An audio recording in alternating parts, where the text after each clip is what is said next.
Agora, nós vamos falar sobre os modelos e técnicas de decisão de localização. Eu vou seguir aqui, inclusive, a estrutura que foi utilizada pelo próprio caderno didático, que selecionou, dentre aí a literatura, alguns dos modelos que são muito conhecidos, né? Então, nós temos aí o modelo da pontuação ponderada, depois o modelo do centro de gravidade e o modelo de localização por emergência. Então, esses modelos, eles são os mais comuns, eles foram retirados aí da literatura que trata desse assunto. Não são os únicos modelos, né? Mas são os mais utilizados e nós vamos falar sobre eles. Quero tranquilizar a todos, porque são modelos que, embora tenham nomes assim, digamos, mais pomposos, né? Nomes mais interessantes, mas eles são simples e aí eu tomei o cuidado de trazer aqui justamente um print da própria tela do caderno didático, para que vocês possam acompanhar, né? À medida que a gente vai falando aqui, para que vocês também possam acompanhar o exemplo que está no caderno didático.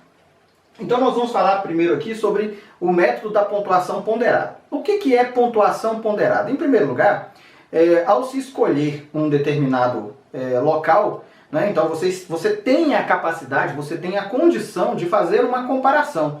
Então existe essa possibilidade, não, eu vou trabalhar neste local ou vou trabalhar naquele outro local, então existe uma condição de escolha.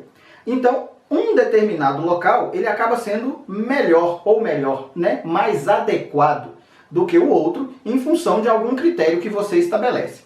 Então vamos ver aqui. Nós colocamos aqui, na primeira coluna, né, conforme está no caderno didático, nós temos aqui as variáveis para análise. Então os autores, né, os gestores que estão fazendo essa análise, eles elencaram aí quatro variáveis. A primeira variável é a distância, a segunda é o salário, o terceiro são benefícios, e o quarto é o horário de trabalho. Então, nesse item da pontuação ponderada, nesse caso aqui, é uma pessoa optando entre permanecer no próprio trabalho ou mudar de trabalho. Mas poderia ser a mesma coisa, você poderia ter escolhido entre um local A e um local B, e você então teria as variáveis que seriam as variáveis que você vai ponderar. Então, nesse caso, a primeira coisa aqui é o seguinte: para cada trabalho, no caso que você substituiria aqui o trabalho pelas localizações, você tem lá o peso, a importância do peso e esse subtotal. Então vamos lá. Primeira coisa, qual é o peso da distância na minha decisão, né? Então eu estabeleço que é claro que dos dois lados o peso tem que ser igual, então o peso para o trabalho atual da distância é 3. E o peso da distância também para o trabalho novo também é 3. Então os pesos são iguais para todas as alternativas. Então eu tenho a distância com o peso 3, o salário com o peso 5, benefícios com o peso 4 e horário de trabalho com o peso 2. Agora, qual é, para cada alternativa, a nota que eu vou atribuir para cada uma dessas possibilidades? Então, nesse caso, por exemplo, a distância no trabalho atual, ela tem nota 5. Só que a distância lá no trabalho novo tem nota 3. Ou seja, provavelmente, se a nota é menor, é porque ela não é tão favorável, né? Então, nesse sentido, quanto maior a nota, mais adequado para você. Então, nesse caso do salário, por exemplo, o salário ele tem peso 5, né? Ele tem um peso alto, e o salário atual ele tem uma importância de 3, quer dizer, a nota que eu dou para o salário no emprego atual é 3, mas no trabalho novo o salário tem uma nota de 4. E aí eu vou fazendo essa análise até que eu chego no final e faço as multiplicações. Então, eu pego o peso vezes a importância, por exemplo, a distância. No trabalho atual, eu tenho o peso 3 e a importância 5, que vai dar uma contribuição total de 15. Eu tenho o salário com o peso 5 e a importância 3, que também dá um total de 15. E eu vou seguindo essa análise, né, para todas as variáveis. Lá no final, quando eu chego lá no final, eu tenho um total. O total, né, da pontuação do trabalho atual foi 56 e o trabalho novo foi 45. Se eu estou trabalhando com a ideia de que quanto maior o número, mais interessante para mim, mais adequado, então nessa análise aqui da pontuação ponderada, justifica eu permanecer no meu trabalho atual, porque o trabalho novo ele não está tendo um ganho em relação à pontuação do trabalho novo, do trabalho atual. Então esse é o primeiro modelo, né? Essa primeira técnica, que é o que a gente chama de pontuação ponderada. O segundo, que é extremamente interessante, é o que a gente chama de centro de gravidade. Nesse caso nosso aqui, é uma análise de onde eu vou colocar uma unidade de atendimento para beneficiar os meus servidores, tá? Então esse exemplo foi dado no caderno didático, eu estou levando em consideração, eu estou tentando encontrar uma forma de atender às necessidades dos meus servidores. É claro que na prática a gente buscaria uma forma um pouco diferente. Nós procuraríamos, por exemplo, os clientes. Nós procuraríamos entender o deslocamento dos clientes e aí encontrar uma forma, um ponto adequado de atendimento desses clientes. Então, nesse caso, por exemplo, nós temos aqui uma matriz bidimensional. O que é essa matriz bidimensional? É como se eu verificasse quanto a pessoa vai se deslocar tanto no eixo X quanto no eixo Y, ou seja, ela vai se deslocar lateralmente ou verticalmente durante a cidade, dentro da cidade, para que ela faça o seu deslocamento. Então, o servidor A, ele se desloca em quilômetros, no eixo X 3 km e no eixo Y 2 km. Né? E ele faz esse deslocamento com uma frequência de uma vez, por exemplo, por dia. O servidor B se desloca 5 km no X, 1 km no Y e faz esse deslocamento 2 vezes. E assim vai, né? O servidor C e o servidor D. Então vocês podem observar, por exemplo, aqui no caso do servidor B, que aí 5 vezes 2 vai dar 10, e 2 vezes 1, 1 vezes 2 vai dar 2. E aí eu tenho então o deslocamento tanto no eixo X quanto no eixo Y de cada um dos servidores. É quanto cada um deles está percorrendo para conseguir chegar ao seu local de trabalho. E aí depois eu vou fazer uma média. A média entre os servidores. Eu somei todo mundo. 3, 10, 6 e 6 e fiz a média, deu 6,25. E depois eu somei 2 mais 2 mais 8 mais 3, deu a média de 3,75. Então nós temos aqui um gráfico. Esse primeiro quadradinho representa o deslocamento do servidor A, que é 3 no eixo X e 2 no eixo Y. O servidor B, ele está lá no final, 10/2. O servidor C é aquele lá em cima, 6,8. E o servidor D é o que está ali no 6,3.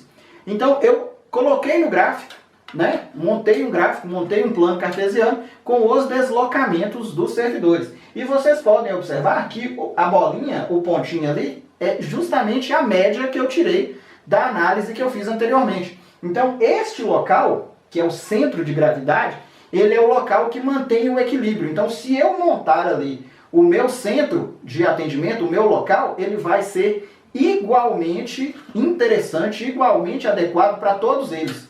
Então, todos vão poder virar e falar assim, ah, não, eu estou satisfatoriamente trabalhando num local próximo.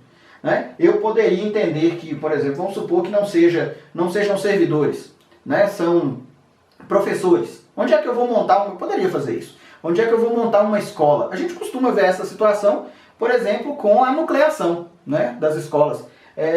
Já vi algumas aplicações dessa técnica de centro de gravidade para escolher onde estão os alunos. Você sabe os endereços dos alunos e verifica quanto que eles vão se deslocar e a partir disso é que você vai escolher se o aluno vai para a escola A ou se vai para a escola B. Né? Então essa é uma técnica bastante interessante também, a técnica do centro de gravidade. Aqui nós temos uma outra técnica, que é a técnica de identificação das unidades de emergência. Nesse caso aqui nós temos regiões. Esses números, né, que estão, a gente chama isso de nó, que é o número, a bolinha. Então nós temos aqui os nós, 1, 2, 3, 4 até 7, e as distâncias, né, o tempo que é necessário para que haja esse percurso entre essas regiões. A ideia é o seguinte, onde é que eu vou colocar a minha unidade de atendimento de forma que seja o satisfatório para todas essas unidades. Nesse caso, imagine aqui que eu estou no nó 1. Partindo do nó 1, para chegar no 2 eu levo 4 minutos, para chegar no 3 eu levo 5, mas para chegar lá no 6, aí eu preciso verificar. Se eu for de 1 para 3 e de 3 para 6, eu levo 10 minutos. Mas se eu for de 1 para 2, de 2 para 3, de 3 para 6, eu vou levar 7 com 5, 12. E aí eu preciso então fazer essa análise. Como se eu estivesse em cada um dos nós, quanto tempo eu levaria para chegar a todos os outros? E aí nós temos essa seguinte tabela aqui. Ó. Se eu estou em 1 para chegar até 2, o meu consumo é de 4. Para chegar até 3, meu consumo é de 5. E assim vai sucessivamente. Então eu consigo aqui montar uma tabela com os tempos adequados partindo de uma determinada unidade para chegar a todas as outras. Certo? Então isso é uma questão bastante interessante para nós. Depois nós vamos fazer o seguinte. Quais são os tempos máximos para nós? Então, se eu partir de 1, qual é o maior número que eu encontro na linha do 1? É o 10, que está lá na frente. Se eu partir do 2, qual é o maior número? Eu encontro dois números 8. Se eu partir do 3, eu vou encontrar um 10. Então eu vou selecionar os maiores números. Eles estão aqui, ó. Partindo de 1, o maior número que eu encontro na linha do 1 é 10. Partindo da linha do 2 é 8. Partindo da linha do... e assim sucessivamente. Nesse caso, eu já tenho, esses são os maiores deslocamentos que eu tenho. Certo? Esses são os maiores deslocamentos. Se eu partir de 1, o máximo que eu vou encontrar de deslocamento é 10. Se eu partir de 7, o máximo de deslocamento é 13. Agora, partindo desses maiores deslocamentos, eu vou escolher o menor deslocamento. O menor deslocamento. O menor deslocamento aqui é justamente o ponto 2, que a partir dele eu ando 8, que é o máximo que eu consigo achar. É o máximo que eu consigo me deslocar. Para resolver este problema, o local mais adequado para eu montar o meu ponto de atendimento é a região 2, ela que está melhor localizada em relação a estando lá e eu precisar chegar nos outros lugares, certo? Então eu levei em consideração este ponto que eu vou chamar aqui de uma técnica ou um modelo de decisão para localização de unidades de emergência. Quem utiliza muito isso? Bombeiro, polícia militar. Então esses são os principais métodos, né? Nós trabalhamos aí com aqueles que são os mais utilizados. E depois nós falaremos a respeito de arranjo físico e layout.